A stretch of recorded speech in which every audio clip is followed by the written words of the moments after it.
वो ये कहता है, जो ये बंदा माइनविल कवे था, उसका ये दावा है कि जो सब कॉन्शियस है ना वो सब कुछ है, क्योंकि वो हमें ज़्यादा बेहतर तरीके से गाइड करता है। और अगर वो एक्टिव हो, ठीक हो और हमने ठीक रखा हो या वहाँ से अपने आप को ड्राइव किया हो तो हर चीज़ जो होती है बड़ी ठीक हो जाती है। ठीक है।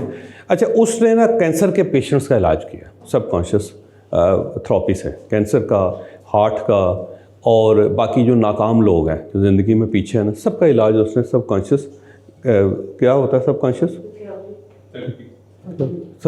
थेरेपी, याद रखना तो उसने सबकॉन्शियस थेरेपी से किया। ठीक है। कैसे? वो बंदे को कहता था कि आप आंखें बंद करो, आंखें बंद करके ना सिर्फ अपना जो मसला है उसके सलूशन पे गौर करो। मसलन फ़र्ज़ करो कि आप कैंसर पेशेंट हो, तो आप यहाँ पे मैसेज देना शुरू करो कि मैं ठीक हो रहा हूँ। ठीक है, मैं ठीक हो रहा हूँ।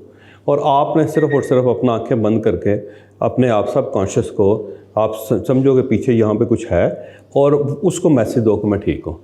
और हैरान कौन तौर पर लोग ठीक हो गए।